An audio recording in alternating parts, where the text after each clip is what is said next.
ड्रामे की शुरुआत जिया से होती है, जो कि फूड डिलीवरी का काम करती है और यहाँ पर वो एक होटल में फूड डिलीवरी करने के लिए आई होती है। वहीं मिस ड्रामे के मेन लीड हान को देखते हैं, जो कि काफी ज्यादा परेशान होता है क्योंकि उसकी मदर उसके ऊपर शादी का दबाव डाल रही थी और वो शादी करना नहीं चाहता था। तभी जिया बाहर से आवाज लगाती है, जिसे सुनकर के वो फ्रस्ट्रेट हो जाता है और जैसे ही गेट खुलता है तो जिया उसे फूड देती है और कहती है प्लीज मुझे अच्छी रेटिंग्स दीजिएगा। जिस पर हान उसे बहुत गौर से देखने लग जाता है और कहता है कि तुम तो भीग गई हो, अगर तुम चाहो तो कुछ देर अंदर आकर के बैठ सकती हो। जिस पर जिया कहती है कि नहीं, मेरे पास में और भी डिलीवरीज हैं, अगर मैं अंदर बैठ गई तो मैं लेट हो जाऊंगी। इतना कहकर के वो वहाँ से जाने लगती है, लेकिन तभी वो अचानक से बेहोश हो जाती है, जिस पर हान उसे उठा करके अंदर ले आता है। कुछ देर के बाद में जिया जब उठती है तो वो काफी परेशान हो जाती है और अपने ऊपर हान का जैकेट देख करके उससे कहने लग जाती है कि मुझे माफ कर दीजिएगा, मैंने आपका इतना महंगा जैकेट खराब कर दिया, लेकिन मैं पूरी कोशिश करूंगी कि मैं इसके पैसे भर दूं। इतना कहकर के वो अपनी फूड डिलीवरी का सामान देखती है, जिसे देख करके वो काफी ज्यादा परेशान हो जाती है क्योंकि फूड एकदम ठंडा हो चुका था और खराब भी हो चुका था। और यहाँ पर वो सोचने लग जाती है अब तो मेरे पैसे गए। जिसे परेशान होता हुआ देख करके हान उससे पूछता है कि तुम्हें कितने पैसों की जरूरत है। ये सुनकर के जिया कंफ्यूज हो जाती है और कुछ कहती नहीं है। जिस पर हान उससे कहता है कि तुम्हारी जिंदगी में जितनी भी प्रॉब्लम है और जितने भी पैसों की जरूरत है मैं सब कुछ देने के लिए तैयार हूँ। जिस पर जिया कहती है कि आखिर आप मुझे पैसे देने के लिए क्यों तैयार है और आप मुझसे चाहते क्या है। तो हान कहता है कि मुझे एक वाइफ चाहिए, वो भी कॉन्ट्रैक्टेड वाइफ, और हमारी शादी 1 साल के लिए होगी। ये सुनकर के जिया और भी ज्यादा कंफ्यूज हो जाती है और उसे समझ में नहीं आ रहा होता कि आखिर वो क्या जवाब दे। जहाँ हान उसे अपने साथ में बाहर लेकर के जाता है और उससे आराम से बात करते हुए उसी फाइल देता है और कहता है कि देखो तुम्हें मेरे साथ में तब तक सोना पड़ेगा जब तक कि तुम प्रेग्नेंट नहीं हो जाती हो, ये मेरी शर्त है क्योंकि मुझे बच्चा चाहिए। ये सुनकर के जिया कहती है क्या आप मुझे बच्चे पैदा करने की मशीन की तरह ट्रीट करना चाहते हैं। तो हान कहता है कि हाँ बिल्कुल, तुम मेरे लिए वही टूल हो क्योंकि तुम्हें पैसों की जरूरत है और मुझे तुम्हारी जरूरत है, इसीलिए मुझसे इससे ज्यादा कुछ उम्मीद करने की जरूरत नहीं है क्योंकि शादी फेक है, कोई रियल शादी नहीं है, ये एक तरीके से डील है। ये सुनकर के वो शांत हो जाती है और सोचने लग जाती है कि उसे पैसों की तो जरूरत है क्योंकि अगर उसने पैसे नहीं कमाए तो वो अपनी बहन की जिंदगी नहीं बचा पाएगी। जहाँ वो हान को बिना कुछ जवाब दिए अपनी बहन के पास हॉस्पिटल में चली जाती है और उसके सामने फूट फूट करके रोने लगती है और सारी बातें हान की याद करने लगती है। लेकिन तभी उसकी कंडीशन बिगड़ने लगती है जिसकी वजह से सारे डॉक्टर्स अंदर इंटर कर जाते हैं और जिया काफी ज्यादा परेशान हो जाती है। अब उसके पास में कोई भी ऑप्शन नहीं बचता है, इसीलिए वो सीधा हान के पास शादी करने के लिए दौड़ पड़ती है। जहाँ हान उसका पहले से वेट कर रहा होता है और उसे कहता है कि तुम पूरे 10 मिनट लेट हो, मैं उनमें से नहीं जो कि किसी का इंतजार करूँ और मुझे उन लोग से सख्त नफरत है जो कि अपने समय के पाबंद नहीं होते हैं। जिस पर जिया कहती है कि माफ करिएगा, मैं हॉस्पिटल में थोड़ी सी बिजी हो गई थी क्योंकि मेरी बहन के साथ में कुछ इमरजेंसीज आ गई थी। जिस पर हान कहता है कि परेशान मत हो, शादी के बाद मैं तुम्हारी बहन को किसी अच्छे हॉस्पिटल में शिफ्ट करवा दूंगा। इतना कहकर के उसे अपने साथ में ले जाता है और सारे कॉन्ट्रैक्ट पेपर पर साइन करवाता है, जिसके बाद में वो उसे अपने साथ में मैरिज ब्यूरो ले जा करके उससे शादी कर लेता है। शादी कंप्लीट होने के बाद में वो उससे कहता है कि अब तो मेरे साथ में मेरी मदर से मिलने के लिए चलना होगा। जिस पर जिया उसके साथ में जाने तो लगती है, लेकिन फिर वो रास्ते में उससे कहती है कि मैं पहले हॉस्पिटल जाकर के अपनी बहन से मिलना चाहती हूँ। तो हान कहता है कि तुम्हें क्या लगता है कि मेरे परिवार में तुम्हें एंट्री मिलना इतना आसान है, पहले तुम्हें मेरी मदर को मनाना होगा क्योंकि मेरी मदर दूसरे टाइप की है, वो तुम्हें जल्दी एक्सेप्ट नहीं करेंगी। इतना कहकर के वो उसे एक ड्रेस देता है और कहता है कि इसे चेंज कर लो, मैं तुम्हें इस तरीके से अपनी माँ के सामने नहीं ले जा सकता हूँ। जिस पर जिया कहती है ये ड्रेस तो बहुत ही ज्यादा महंगा है, मैं इसे नहीं ले सकती हूँ। तो हान उससे कहता है कि मैं तुम्हारे पेमेंट में से काट लूंगा, इसीलिए मुझसे बहस मत करो। अब जिया काफी ज्यादा परेशान हो जाती है और वो सोचती है कि आखिर मैं इस तरीके से ड्रेस सबके सामने कैसे चेंज कर सकती हूँ। जिस पर हान ड्राइवर से कहता है कि बाहर निकल जाने के लिए, लेकिन वो वहीं पर बैठा होता है और जिया सपोज कर रही होती है कि ये भी बाहर निकल के चला जाता तो अच्छा रहता। जिस पर उसे रिक्वेस्ट करती है बाहर जाने के लिए, तो हान उसे कहता है कि तुम्हें क्या लगता है कि मैं तुम्हारे अंदर इंटरेस्टेड हूँ, मैं तुम्हें देखना भी नहीं चाहता हूँ। इतना कह करके वो अपना फेस उधर कर लेता है। जिस पर जिया धीरे से अपना ड्रेस चेंज कर लेती है, लेकिन लास्ट में उससे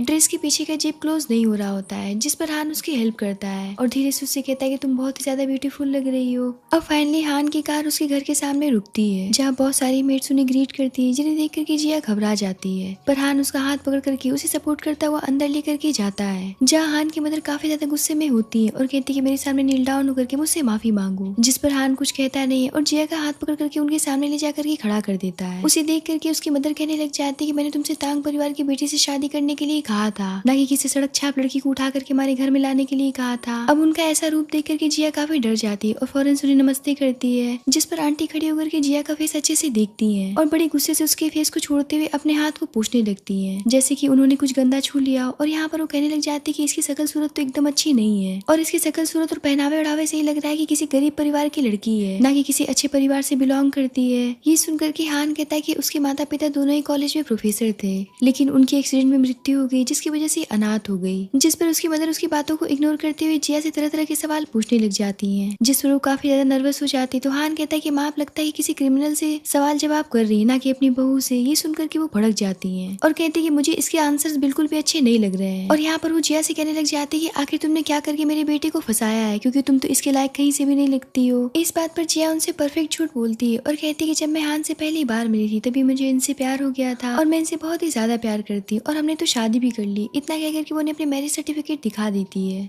पर इससे पहले कि आंटी कुछ रिएक्ट कर पाती, वहाँ पर टैंग आ जाती है जो कि तांग परिवार की बेटी थी, जिसे हान की मदर अपनी बहू बनाना चाहती थी। और यहाँ पर वो उन दोनों को देख करके काफी कंफ्यूज होती है और पूछने लग जाती है कि ये कौन है। और यहाँ पर वो जिया से पूछती कि लगता है कि तुम किसी स्कूल में पढ़ने वाली लड़की हो। तो जिया कहती कि नहीं, मैं कॉलेज में पढ़ती हूँ। ये सुनकर के वो शांत हो जाती है और पूछने लग जाती है आखिर इसका हान के साथ में रिश्ता क्या है। जिस पर आंटी कहती है कि कोई नहीं, ये तो बस मेरे बेटे की फ्रेंड है। ये सुनकर के हान को काफी ज्यादा गुस्सा आता है और वो कहता है कि मेरी फ्रेंड नहीं बल्कि वाइफ है। अब ये सुनकर के तो टैंग शॉक्ड रह जाती है और कहती है आपने शादी कब कर ली। मुझे जहाँ तक याद है कि हम जब डिनर पर मिले थे तो आपके दादाजी ने कहा था कि हम एक दूसरे को जानना चाहिए ताकि हम आगे चल करके शादी कर सके, लेकिन आपने तो किसी अनजान लड़की से शादी कर ली। खैर कोई बात नहीं, लगता है कि मुझे यहाँ से जाना चाहिए, मैं और ज्यादा आप लोग को परेशान नहीं करना चाहती हूँ। इतना कह करके उठ करके वहाँ से चली जाती है। उसके जाने के बाद में हान की मदर उससे कहती कि देखा तुमने कि कितनी अच्छी लड़की है जिसे मैं हमेशा से अपनी बहू बनाना चाहती थी, ना जाने इसे तुम कहाँ से उठा करके लेकर के चले आए, जो कि मुझे बिल्कुल भी पसंद नहीं है। तो हान कहता है कि मेरी जिंदगी है, मैं जिसे चाहूँ उसे शादी करूंगा। ये सुनकर के उसकी मदर कहती है कि ठीक है, अब मैं फैसला करूंगी कि लड़की इस घर में रहेगी या नहीं। जहाँ वो मेड से कह करके मेडिसिन मंगवाती है जिसे पीने के बाद में जिया की प्रजनन क्षमता काफी ज्यादा बढ़ जाएगी। अब ये देख करके हान कहता है कि माँ अपनी सारी हदें पार कर रही है। जिस पर आंटी कहती है कि तुम मुझे मत समझाओ, मैं इसे एक मौका दे रही हूँ अपने परिवार की बहू बनने के लिए, वरना मेरे पास में बहुत सारी लड़कियां हैं जो कि हमारे हुए परिवार की बहू बनने के लिए मरती हैं। इतना कह करके वो जिया से कहती है अगर तुम्हें दवाई पी चाहती हो तो ठीक है, मैं तुम्हें यहाँ पर रहने की परमिशन दूंगी और अपनी बहू भी मान सकती हूँ, और अगर नहीं पीना चाहती हो तो यहाँ से अभी के अभी निकल जाओ। अब जिया को तो पैसों की बहुत ही ज्यादा जरूरत थी और वो इसे खोना नहीं चाहती थी, इसीलिए वो फौरन से उठ करके उस दवाई को पी जाती है और आंटी से कहती है अब तुम्हें यहाँ पर रह सकती हूँ। तो आंटी कहती है कि ठीक है, लेकिन कल मैं तुम्हें यहाँ के नियम कानून सिखाऊंगी, किस तरीके से इस घर में तुम्हें रहना है। जहाँ हान उसका हाथ पकड़ करके उसे अपने साथ लेकर के चला जाता है। उनके जाने के बाद में आंटी अपने मेट को बुलाती और कहती कि इस लड़की की पूरी जानकारी निकालो क्योंकि मुझे इसके बारे में सब कुछ जानना है। इधर हान जिया को अपने रूम में लेकर के जाता है, तभी उस मेडिसिन की वजह से जिया को वोमिटिंग आने लगता है और वॉशरूम की तरफ भाग जाती है। जिस पर हान उससे कहता है कि वो टॉनिक कोई गलत असर नहीं करेगा, हो सकता है कि तुम्हारी बॉडी रिएक्ट कर रही हो क्योंकि उसे डॉक्टर ने ऑलरेडी चेक किया है। जिस पर जिया कहती है आज का नाटक समाप्त होता है, अब मुझसे आप कुछ भी मत कहिएगा। जिस पर हान उसे टच करते हुए कहने लग जाता है कि अगर तुम बहुत सारे पैसे कमाना चाहती हो तो इसी तरीके से मेरी मदर के सामने नाटक करती रहना और उन्हें पता मत चलने देना कि हमारी शादी फेक है और वैसे अब तुम्हें आराम करना चाहिए। इतना कहकर के वो वहाँ से चला जाता है। पर जिया को तो उस मेडिसिन की वजह से उसके पेट में काफी ज्यादा अजीब फील हो रहा होता है और उसे उसकी तबीयत ठीक नहीं लग रही होती है। अब जिया रात में सोने की कोशिश तो करती है लेकिन उसके पेट में बहुत ही ज्यादा दर्द होने लगता है जिसकी वजह से उसकी तबीयत खराब हो जाती है और जिसकी वजह से हान को उसे हॉस्पिटल लेकर के जाना पड़ता है। डॉक्टर चेक करने के बाद बताते हैं कि ये सब उसी दवाई की वजह से हो रहा है क्योंकि इनका शरीर अब बच्चा कंसीव करने के लिए पूरी तरीके से तैयार है। इतना कहकर के उसे कुछ ट्रीटमेंट दिया जाता है जिसके बाद में डॉक्टर वहाँ से चला जाता है। जिया उससे कहती है कि आपको यहाँ से जाना चाहिए और आपको आराम करना चाहिए। तो हान कहता है कि तुम कैसी बातें कर रही हो, मेरी वाइफ की तबीयत खराब है और मैं उसे छोड़ करके हॉस्पिटल में ऐसे ही चला जाऊँ, मैं इतना निर्दयी इंसान नहीं हूँ। तभी जिया के पास में उसकी दादी की कॉल आती और वो बताती कि तुम्हारा कजिन ब्रदर आज आने वाला है, इसीलिए आकर के मेरी खाना बनवाने में मदद करो, मैं अकेली ये सब नहीं कर सकती हूँ। इतना कहकर के वो कॉल काट देती है। जहाँ जिया हान से जाने की परमिशन मांगती तो हान कहता है कि ठीक है तुम जा सकती हो, मेरा ड्राइवर तुम्हें छोड़ देगा। इतना कहकर के उसे अपने साथ लेकर के चला जाता है। अब कुछ देर के बाद में जिया अपनी दादी के घर पहुंच जाती है और डिनर बना करके उसे टेबल पर लगा रही होती है। तभी वहाँ पर चैन अपने फियांसे के साथ में आता है जिसे देख करके तो वो शॉक रह जाती है। जहाँ उसकी गर्लफ्रेंड उसे कहने लग जाती है कि चैन मेरा लवर है, मैं इससे बहुत ही ज्यादा प्यार करती हूँ, मैंने सुना था कि तुम दोनों एक दूसरे से बचपन में बहुत ही ज्यादा प्यार करते थे, लेकिन अब की बात अलग है, अभी मुझसे प्यार करता है। और यहाँ पर वो सोचने लग जाती है किस तरीके से चैन ने उससे वादा किया था कि जब वो पढ़ लिख करके वापस आएगा तो वो उससे शादी करेगा और जिंदगी भर उसके साथ में रहेगा, लेकिन उसने वो वादा पूरी तरीके से तोड़ दिया था और उसने अपनी नई गर्लफ्रेंड बना ली थी। खैर अब सभी डिनर टेबल पर बैठ करके डिनर करने लगते हैं। जहाँ दादी जिया से उसका हाल चाल पूछती है, इतनी पर मिंग बोल पड़ती है कि मुझे पता है कि ये क्या काम करती है, मुझे तो लगा था कि ये पढ़ाई करती है लेकिन मैंने इसे फूड डिलीवरी करते हुए देखा है। अब ये सुनकर के तो दादी भड़क जाती है और कहती है कि मुझे तो लगा था कि तुम कोई काम करती हो, लेकिन तुम फूड डिलीवरी का काम कैसे कर सकती हो, इस तरीके से तो तुम्हारी काफी ज्यादा बदनामी होगी। इस बात पर मिंग उसे ताना मारते हुए कहने लग जाती कि आप तो सही कह रही हैं, एक तो इसके माता पिता नहीं, ऊपर से डिलीवरी का काम करती है और ऊपर से इसकी बहन भी हॉस्पिटल में एडमिट है जिसके ऊपर लाखों रुपए खर्च हो रहे हैं। आखिर कौन आदमी इसे शादी करेगा, वो तो इसे देख करके ही भाग खड़ा होगा। ये सुनकर के जिया कहती है आखिर तुम किस तरीके की बात कर रही हो। तो मिंग कहती कि मैं तो तुम्हारी रिश्तेदार बनने वाली वाली हूँ, इसलिए मैं तुम्हारे बारे में भला सोच रही हूँ। अब तुम फूड डिलीवरी कर करके अजीब टाइप की बन जाओगी और बस सूरत दिखने लगोगी, जिसके बाद में कोई भी आदमी तुम्हें नहीं पूछेगा। अब ये सुनकर के दादी भी जिया पर भड़क जाती है, जिस पर जिया कहती है कोई भी काम छोटा बड़ा नहीं होता है, मैं मेहनत करके पैसे कमाती हूँ। जिस पर मिंग कहने लग जाती है कि वो सब तो ठीक है, लेकिन तुम तो 22 साल की हो गई हो, कौन आदमी तुमसे शादी करेगा। इतना कह करके उसे अपना रिंग दिखाते हुए कहती कि देखो तुम्हारे कजन ब्रदर ने मुझसे कितनी जल्दी एंगेजमेंट कर ली और मुझसे अब जल्दी शादी करने वाला है तुम्हारी लाइफ में कोई ऐसा इंसान जो कि तुम्हें अपना बना ले इस तरीके से। ये सुनकर के जिया को बहुत ही ज्यादा दुख होता है और वो वहाँ से उठ करके चली जाती है और बाहर बैठ करके फूट फूट करके रोने लगती है। तभी उसके पास में हान का मैसेज आता है और उससे कहता है कि मैं तुम्हें रिसीव करने के लिए आ रहा हूँ, इसलिए अपनी लोकेशन भेज दो। जिस पर जिया उसे अपनी लोकेशन भेज देती है। कुछ देर के बाद में हान वहाँ पर पहुंच जाता है और उसकी ऐसी हालत देख करके उसे समझ में नहीं आ रहा होता कि आखिर वो क्या रिएक्ट करे। जहाँ जिया उससे कहती कि मेरे पैर में बहुत दर्द हो रहा है और मेरे पैर सुन्न हो गए, मैं खड़ी नहीं हो पा रही हूँ। फिर वो सोचती कि आखिर मैं कब तक इनके ऊपर निर्भर रहूंगी और यही सोच करके वो उठने की कोशिश करती है, लेकिन वो हान के ऊपर ही गिर जाती है। जिस पर हान उसके पैर को सही करता है और उसे बहुत प्यार से गोद में उठा करके कार तक ले जाता है और उसे कार में बिठा करके अपने जैकेट से कवर करता है। जहाँ जिया उससे कहती कि मुझे पता है कि आपको बच्चे की जरूरत है। ये सुनकर के हान कहता है कि तुम क्या बात कर रही हो। तो जिया कहती कि देखिए मैं अभी बहुत यंग हूँ और मैं हेल्दी भी हूँ, मैं जल्दी बच्चा कंसीव कर लूंगी और बच्चा पैदा करने के बाद मैं जल्दी रिकवर भी हो जाऊंगी। जिस पर हान बड़ी रूडली तरीके से कहता है कि तुम्हें क्या लगता है कि मैं तुम्हारे साथ में बच्चा पैदा करने के लिए पूरी तरीके से डेस्परेट हूँ, क्या मेरे पास लड़कियों की कमी है। तो जिया कहती कि ऐसी बात नहीं, आप मेरी बात को गलत समझ रहे हैं, लेकिन एग्रीमेंट में तो यही लिखा था। मैं तो इसलिए सारी बातें आपसे कर रही हूँ क्योंकि मैं अपना कर्तव्य निभाना चाहती हूँ, आप मेरे लिए बहुत कुछ कर रहे हैं। जिस पर हान कहता है कि वो एग्रीमेंट पूरी तरीके से अमान्य है, इसीलिए मेरा कोई भी राइट नहीं बनता है तुम्हारे साथ में ऐसा कुछ करने का। तो जिया कहती है क्या फिर आप मेरी बहन का मेडिकल बिल पे नहीं करेंगे। तो हान कहता है कि उस बात से इस बात का कोई भी मतलब नहीं है, क्योंकि प्रेजेंट टाइम में तुम मेरी वाइफ हो इतना बहुत है और इस बात से उस बात का कोई भी लेना देना नहीं कि तुम कितने बच्चे मेरे लिए पैदा कर सकती हो। इसीलिए ये सारी बातें सोचना बंद करोगे, तुम मुझे बदले में क्या दे सकती हो और तुम्हारा कर्तव्य क्या है। जितना तुम कर रही हो उतना तुम्हारे काम के लिए काफी है। इतना कहकर के उसे जूस पीने के लिए देता है और उससे कहता है कि मैं तुमसे एक बात कहना चाहता हूँ कि हर वक्त कर्ज चुकाने के बारे में सोचना बंद करो और थोड़ी सी अपनी लाइफ में स्वार्थी बनो। ये मत सोचो कि तुम्हें मुझे क्या देना चाहिए, क्योंकि जरूरी नहीं कि मैं हर चीजों की डिमांड तुमसे करूँ और वो चीज तुम फुलफिल कर दो। तुम साफ इनकार भी कर सकती हो क्योंकि ये तुम्हारा अधिकार है। इतना कहकर के वो उसे अपने घर लेकर के चला जाता है। लेकिन घर जाने के बाद में जिया डिसाइड करती है कि वो हान को खुद को पूरी तरीके से सौंप देगी और इसीलिए वो उसके सामने खुद को सौंपने लगती है, जिसे देख करके तो हान शॉक रह जाता है और वो कहता है कि तुम क्या कर रही हो। जिस पर जिया कहती है कि मैंने इस बारे में बहुत सोचा,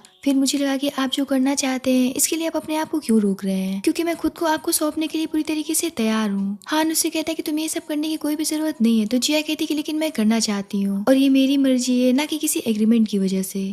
इतना कह करके उसे किस करती है, जिस पर हान उसे एक आखिरी मौका देता है पीछे हटने का, लेकिन जिया पीछे नहीं हटती है। अब यहाँ पर हान भी अपना कंट्रोल पूरी तरीके से खो देता है और उसके साथ में नाइट एक्सपेंड कर बैठता है। अगली सुबह जिया उठ करके पूरी तरीके से ड्रेसअप होती है, तभी उसके पास में उसके फ्रेंड की कॉल आती है जो कि उसे स्टूडेंट डिनर पार्टी पर इन्वाइट करती है, क्योंकि उसका ग्रेजुएशन कंप्लीट होने वाला था। अब जैसे ही हान वहाँ पर आता है तो जिया उसे जाने की परमिशन मांगती है। तो हान कहता है कि ठीक है तुम जा सकती हो। तो वो उससे कहती है कि वैसे आप भी मेरे साथ आना चाहे तो आ सकते हैं। तो हान कहता है कि मेरे पास में बहुत सारे मीटिंग्स है जिसे मैं कैंसिल नहीं कर सकता हूँ। इतना कह करके वो उसके ड्रेस को देखने लग जाता है और कहता है कि तुम ऐसे कपड़े पहन करके जाओगी। तो जिया कहती है कि वो तो बस एक सिंपल सी स्टूडेंट पार्टी है, तो इतना सोचने की जरूरत नहीं है। जिस पर हान एक बहुत प्यारा सा नेकलेस निकालता है और उसे पहनने के लिए देता है, लेकिन जिया कहती है कि मैं इतने महंगे सामान आपसे नहीं ले सकती हूँ। तो हान कहता है कि तुम मेरी वाइफ हो, कम से कम इस बात का तो लिहाज करो, क्या तुम ऐसे ही बाहर चली जाओगी। अब ये सुनकर के जिया कुछ कह नहीं पाती है और उस नेकलेस को लेकर के पहन लेती है। हान उससे कहता है कि वैसे तुम अपना लोकेशन भेज देना, मैं किसी को भेज करके तुम्हें रिसीव करवा लूंगा। इतना कह करके वो वहाँ से चला जाता है। अब जिया उस डिनर पार्टी में चली जाती है जहाँ उसकी फ्रेंड के भी बहुत सारे फ्रेंड्स आए होते हैं, जो कि जिया को देख करके कहने लग जाती है कि ये तो वही लड़की है ना जो कि हमारे कॉलेज में स्कॉलरशिप पर पढ़ा करती थी। और यहाँ पर वो सभी मिलकर के उसे जलील करना शुरू कर देते हैं और कहने लग जाते हैं कि लगता है कि इसने नेकलेस किसी ठेले पर से लिया है, क्योंकि इसकी इतने औकात तो है नहीं कि इतने महंगे सामान खरीद सके। ये सब सुन करके जिया को बहुत ही ज्यादा बुरा लग रहा होता है और वो शांति से उनकी सारी बातें सुन रही होती है। जहाँ उसके सामने बैठे लड़के उससे कहने लग जाते हैं कि वैसे हमारे पास कारखाना है, तो हमारे कारखाने में मजदूरों की कमी है, अगर तुम चाहो तो वहाँ पर ज्वाइन कर सकती हो। तो दूसरा कहता है कि वैसे मेरे फादर की कंपनी भी है और वहाँ पर भी वैकेंसीज खाली है, अगर तुम चाहो तो क्लीनर की जॉब कर सकती हो। अब तो जिया की और भी ज्यादा इंसल्ट होती है, लेकिन वो यहाँ पर बेचारी कुछ कह नहीं पाती है और यहाँ पर वो जानबूझ करके मजाक में जिया के ऊपर ड्रिंक फेंक देता है, जिसकी वजह से उसका ड्रेस खराब हो जाता है। इतने पर हान अपने बॉडीगार्ड्स के साथ में वहाँ पर इंटर करता है, जिसे देख करके तो सभी सन्न रह जाते हैं। जहाँ हान जिया के पास आकर के उसे अपने जैकेट से कवर करता है तो उसकी फ्रेंड पूछती है कि ये कौन है। तो हान कहता है कि मैं जिया का हस्बैंड हूँ। ये सुनकर कि वो शॉक रह जाती और पूछती कि तुमने शादी कब कर ली, लेकिन हान उसकी बातों का जवाब नहीं देता है। तभी वहाँ पर रेस्टोरेंट का मालिक आता है और फौरन से बेंच को साफ करते हुए हान से कहता है कि आप बैठिए सर।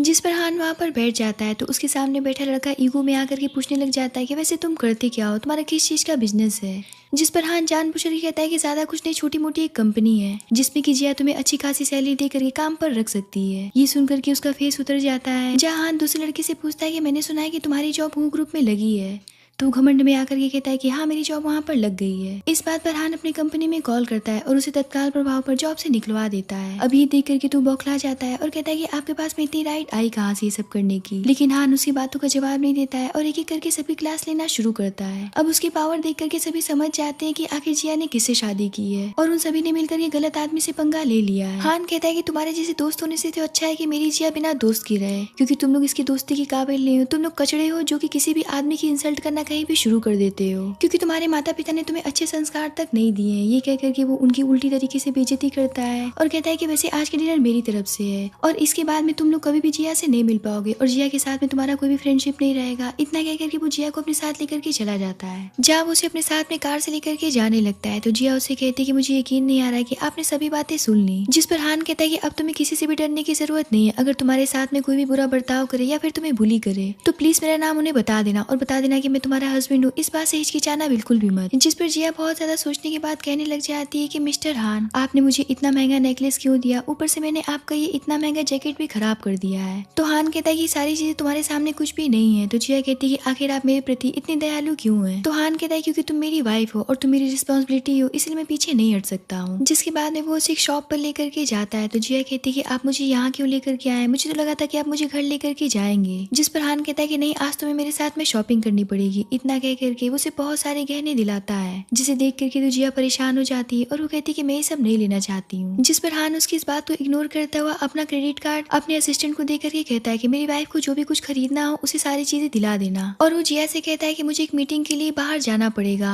हो सकता है कि मुझे कुछ दिन लग जाए, तो मेरा असिस्टेंट तुम्हारे साथ में रहेगा। तुम्हें जो भी कुछ खरीदना हो, जो भी कुछ चाहिए, तुम बिना हिचक के उससे कह सकती हो, तुम्हें सारी चीजें मिल जाएंगी। और अगर ज्यादा परेशानी हो तो मुझे कॉल कर लेना, इसके लिए एक भी बार मत सोचना। इतना कह करके वो वहाँ से चला जाता है। जिस पर असिस्टेंट कहता है कि मैडम प्लीज चल करके आप मेरे साथ में शॉपिंग कर लीजिए, आपको जो भी कुछ लेना है। अब जिया ना चाहते हुए भी असिस्टेंट के साथ में जाकर के शॉपिंग करने लगती है। तभी वहाँ पर मिंग आ जाती है और उन दोनों को देख करके उनकी फोटोज क्लिक करके उनके बारे में गलत अफवाह फैलाने लगती है और उस फोटो को पब्लिक करके बताने लग जाती है कि मुझे लगता है कि जिया किसी अमीर आदमी की मिस्ट्रेस बन गई है, तभी वो इतने महंगे शॉप पर आकर के इतने महंगे महंगे सामान खरीद रही है। घर वापस आने के बाद में हान जिया से पूछता है कि तुमने जितने सामान खरीदे हैं तुम्हें सब पसंद है ना। तो जिया कहती है कि हाँ मुझे बहुत पसंद है। तो हान उसे बताता है कि लगभग मैं 5 दिनों के लिए बाहर जा रहा हूँ, क्योंकि मुझे बिजनेस मीटिंग के लिए जाना पड़ेगा, इसलिए तुम अपना ख्याल रखना। और तुम्हें अगर किसी भी चीज की जरूरत हो तो मेरे मेंस तुम्हारे साथ में रहेंगे, चाहे वो तुम्हारी बहन के लिए हो चाहे वो तुम्हारे लिए हो। तो जिया कहती कि आप अपना ख्याल रखिएगा। तो हान पहली बार मुस्कुराते हुए कहता है कि ठीक है। अब हान के जाने के बाद में जिया सो जाती है, लेकिन अगली सुबह वो जैसे ही उठती है और अपने फोन को चेक करती है तो अपने बारे में गलत अफवाहों को पढ़ने लगती है, जिसे पढ़ करके तो पहले उसका मूड खराब हो जाता है, लेकिन फिर उसे हान की कही बात याद आती है कि थोड़ी सी स्वार्थी बनो और मेरा नाम यूज करो। अब इस बात पर वो फौरन से टाइप करती है कि वो मेरे हस्बैंड के असिस्टेंट थे जिनके साथ में मैं शॉपिंग कर रही थी, इसलिए तुम सभी अपना मुंह बंद रखो। इतना रिप्लाई करके वो खुशी खुशी जा करके विंडो को ओपन करती है। जिसके बाद में जिया अपनी बहन के पास हॉस्पिटल मिलने के लिए जाती है, जहाँ नर्स बताती है कि आपकी बहन की हालत में काफी ज्यादा पहले से सुधार है। ये सुनकर के जिया खुश हो जाती है और अपनी बहन से प्यार भरी बातें करने लगती है। इतने पर वहाँ पर उसकी बहन का एक्स हस्बैंड आ जाता है, जो कि काफी टाइम से जेल में बंद था, जिसे कि जिया ने जेल में बंद करवाया था, क्योंकि वो उसकी बहन के साथ में बहुत ही गंदा व्यवहार करता था, जो कि कानून के खिलाफ था। अब वो हॉस्पिटल में घुस करके पूरी तरीके से उपद्रव मचाने लगता है और कहने लग जाता है कि मैं तुमसे बदला लेने के लिए वापस आ गया हूँ, क्योंकि तुमने मेरी जिंदगी नर्क से भी बदतर बना दी। तुमने मुझे जेल भिजवाया था, तुम्हारी वजह से मैं जेल चला गया, जिसकी वजह से मेरा दुकान बंद हो गया और मेरे बहुत सारे कर्जदार तैयार हो गए। अगर तुमने मेरा कर्ज नहीं चुकाया तो आज मैं तुम्हारी बहन को ऊपर ही पहुंचा दूंगा। इतना कहकर के उसकी बहन की तरफ चला जाता है, जिस पर जिया देखती कि वो तो उसकी बहन को नुकसान पहुंचाने की कोशिश कर रहा है, इसीलिए वो उसके सर पर हिट कर देती है। अब ये देख करके तो उसे गुस्से का कोई भी ठिकाना नहीं रहता है और वो भी उसे वापस से पलट करके मारने जा रहा होता है। तब तक वहाँ पर हान के मेंस आकर के उसे पकड़ लेते हैं, जिस पर वो कहने लग जाता है कि तुम्हारी इतनी हिम्मत कि तुम अपने आदमियों के साथ में घूम रही हो और मुझे उनसे पकड़वा ली हो। जिस पर जिया कहती है कि तुम्हें पता भी है कि मैं कौन हूँ, मैं मिस्टर हान की वाइफ हूँ। ये सुनकर के वो शॉक्ड रह जाता है और कहता है क्या बकवास कर रही हो, तुम्हारे पास में इतनी काबिलियत नहीं है कि तुम हान की वाइफ बन पाओ। तो जिया कहती है कि मैं पूरी तरीके से कैपेबल हूँ और काबिल भी हूँ उनकी वाइफ बनने के लिए, और मैं उनकी वाइफ हूँ भी। इतने पर वहाँ पर पुलिस आती है और उसे फिर से पकड़ करके अपने साथ लेकर के चली जाती है। जहाँ कुछ देर के बाद में जिया देखती है कि उसकी बहन को होश आ जाता है, जिसे देख करके वो काफी खुश हो जाती है। जहाँ उसकी बहन उसे कहने लग जाती है कि तुमने इतने सालों तक मेरा ख्याल रखा और मेरे लिए ना जाने कितना कुछ सहा, इसके लिए मैं तुम्हें बहुत ही ज्यादा शुक्रिया अदा करना चाहती हूँ। तो जिया कहती है कि तुम मेरी बहन हो, इसीलिए तुम्हें ये सब सोचने की जरूरत नहीं है। तो उसकी बहन कहती है कि जब तुम मेरे हस्बैंड से लड़ रही थी तो मैंने सारी बातें सुनी थी, भले मैं बेहोश थी, लेकिन मुझे पता चल गया है कि तुमने शादी कर लिया और तुमने किस तरीके से खुद के लिए और मेरे लिए स्टैंड लिया, और मैं इस बात से बहुत ही ज्यादा खुश हूँ कि तुम अपने लिए स्टैंड भी लेने लगी हो। तभी वहाँ पर हान आता है और उसकी बहन को होश में देख करके वो भी काफी खुश हो जाता है, जिसे देख करके उसकी बहन कहने लग जाती है कि मुझे पता है कि आप जिया के हस्बैंड हैं और मैं चाहती हूँ कि दोनों परिवार एक दूसरे से मिल ले, क्योंकि शादी अकेले की चीज नहीं है। तो हान कहता है कि ठीक है, मैं इस बारे में सोचूंगा और अपनी मदर से बात करूंगा।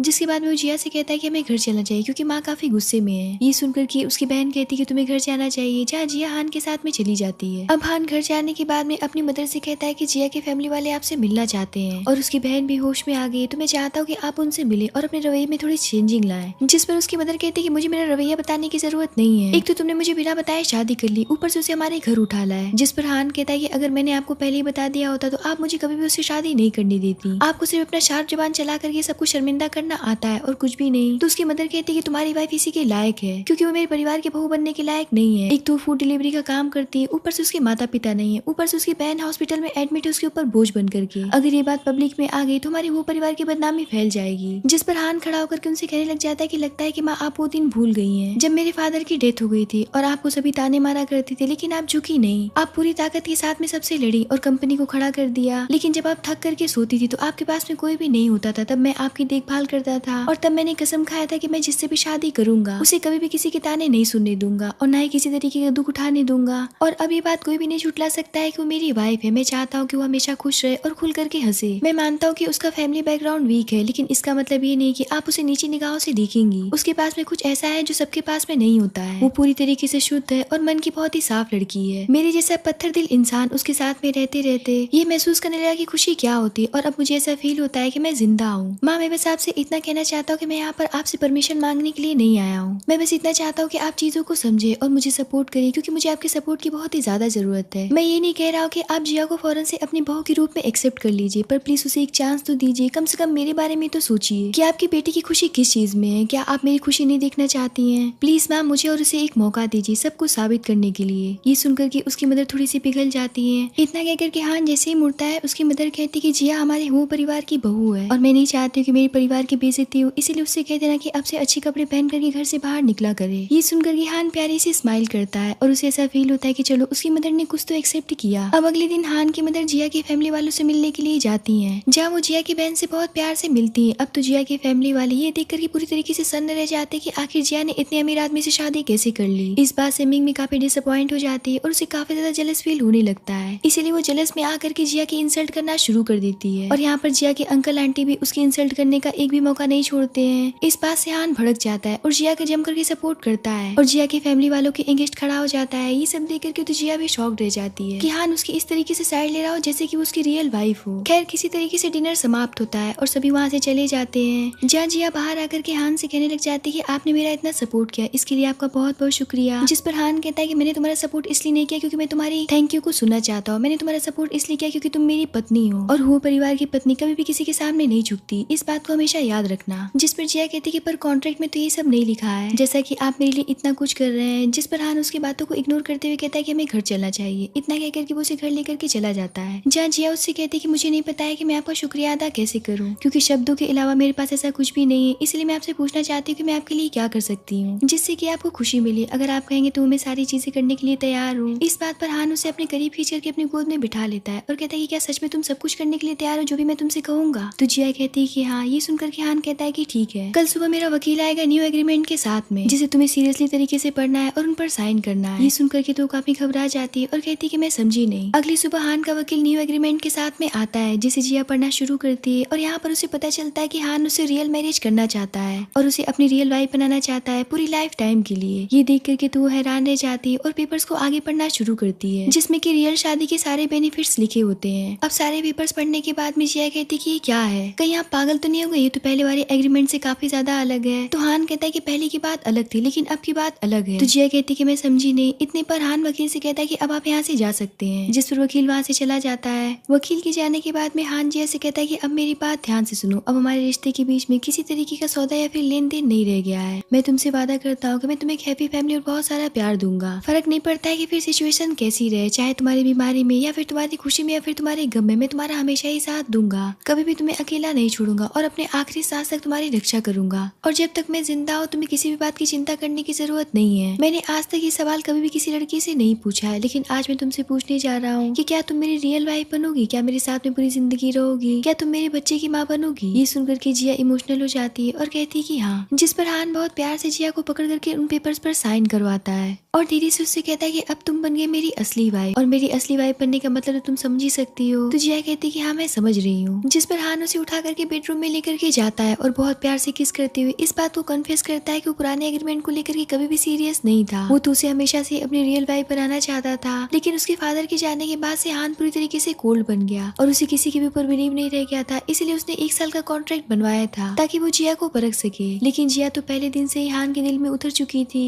हान उससे कहता है कि मैं कैसा इंसान था जो कभी भी शादी, बच्चा और फैमिली पर बिलीव नहीं करता था, लेकिन जब मैंने तुम्हें देखा तो मेरे अंदर एक अलग सी चाहत जागने लगी कि मुझे भी फैमिली चाहिए, मुझे भी वाइफ चाहिए। इतना कहकर के वो उसे बहुत प्यार से किस करता है और उसके साथ में नाइट स्पेंड कर बैठता है। अब यहाँ पर तो हान पूरी तरीके से जिया के पीछे पागल हो जाता है और यहाँ पर रात भर इनका कार्यक्रम चलता है और खत्म होने का नाम ही नहीं ले रहा होता है। अब इन दोनों के कारनामे का असर होने वाला था और अब हमें यहाँ से 1 महीने के बाद का सीन दिखाया जाता है जहाँ जिया को कंटिन्यू वोमिटिंग आ रहा होता है और वो अपना प्रेगनेंसी टेस्ट करती है, जिसमें कि 2 लाइन साफ आ जाती है, जिसे देख करके वो काफी हैरान रह जाती है। दूसरी तरफ हान बाहर खड़ा होकर के पूछ रहा होता है कि मेरी वाइफ वहीं पर बेहोश हो गई क्या। तो जिया कहती है कि नहीं मैं बस आ रही हूँ। इतना कहकर के वो जैसे ही बाहर आती है तो हान उसका फेस देख करके पूछता है कि तुम्हारी तबीयत तो ठीक है ना, क्या तुमने नाश्ता नहीं किया है, तुम इतनी वीक क्यों लग रही हो। जिस पर जिया कहती है कि मैंने नाश्ता किया था, वो तो बस मुझे थोड़ा सा अजीब सा फील हो रहा था, वैसे कि आप शाम को जल्दी घर आ सकते हैं। हान उसके कहने का मतलब नहीं समझता है और उससे कहता है कि ठीक है मैं जल्दी आने की कोशिश करूंगा। इतना कहकर के वो वहाँ से चला जाता है। अब जिया उसका बड़ी बेसब्री के साथ में शाम को वेट कर रही होती है, जहाँ हान घर वापस लौट करके आता है और जिया को अपनी जैकेट से कवर करता हुआ उसके सामने बैठ जाता है और उससे पूछता है कि बताओ कि तुमने मुझे जल्दी आने के लिए क्यों कहा था। जिस पर जिया काफी ज्यादा घबराते हुए उसे अपना प्रेगनेंसी टेस्ट दिखाती है, जिसे देख करके तो हान समझ नहीं पाता है कि वो किस तरीके से रिएक्ट करे और उसे कहता है कि तुम प्रेग्नेंट हो इसलिए तुम सुबह बीमार फील कर रही थी, मुझे लगता है कि तुम्हें मेडिसिन की जरूरत है। इतना कह करके वो वहाँ से जाने लगता है, जिस पर जिया कहती है कि जान मैं प्रेग्नेंट हूँ और ये सारे सिम्टम्स नॉर्मल हैं। जिस पर हान रुक जाता है। यहाँ पर जिया को लगने लग जाता है कि हान खुश नहीं हुआ है, इसीलिए वो उससे कहती है कि अगर आपको ये बच्चा नहीं चाहिए और आपको ये बोझ लग रहा है तो जैसा आप कहेंगे मैं वैसा करने के लिए तैयार हूँ। इस बात पर हान काफी इमोशनल हो जाता है और उसे अपने कांपते हुए हाथों से पकड़ते हुए कहता है कि क्या तुम सच में प्रेग्नेंट हो। तो जिया कहती है कि मैंने 2-2 3-3 बार टेस्ट किया था, जितने भी टेस्ट है वो सारे पॉजिटिव आए। अब ये सुनकर के हान फौरन से डॉक्टर को कॉल करता है और उसे आकर के जिया को प्रॉपर्ली चेक करने के लिए कहता है, क्योंकि उसे अभी भी यकीन नहीं हो रहा होता है कि जिया प्रेग्नेंट है। जहाँ हान जिया को गले से लगा करके कहता है कि तुमने मुझे मेरी जिंदगी की सबसे बड़ी खुशी दी, आज मैं बहुत ही ज्यादा खुश हूँ। जहाँ कुछ देर के बाद में डॉक्टर आते हैं और जिया का अल्ट्रासाउंड करते हैं और हान को दिखाते कि देखिए यहाँ पर आपका बेबी है। ये देख करके तो जिया भी काफी खुश हो जाती है और कहती है कि हमारा बच्चा देखिए कैसा लग रहा है। डॉक्टर के जाने के बाद में जिया हान को बहुत बुरी तरीके से टीज करने लगती है, जिस पर हान उसकी चीख पकड़ते हुए कहता है कि लगता है कि तुम कुछ ज्यादा ही साहसी बन गई हो। अब यहाँ पर हान फौरन से अपने असिस्टेंट को कॉल करके कहता है कि डॉक्टर ने जो भी विटामिन मेरी वाइफ को लिखे हैं उसकी 10-10 बॉक्स लेकर के मार्केट से चले आओ। मैं चाहता हूँ कि मेरी वाइफ को अच्छे से अच्छे ब्रांड का मेडिसिन मिलना चाहिए। ये सुनकर के तो जिया हैरान रह जाती है और कहती है कि इतने सारे विटामिन आप मंगवा करके करेंगे क्या बाद में उसे फेंकेंगे। तो हान कहता है कि मुझे इस बात से कोई फर्क नहीं पड़ता है, मैं अपनी वाइफ और बच्चे के लिए कोई भी रिस्क नहीं ले सकता हूँ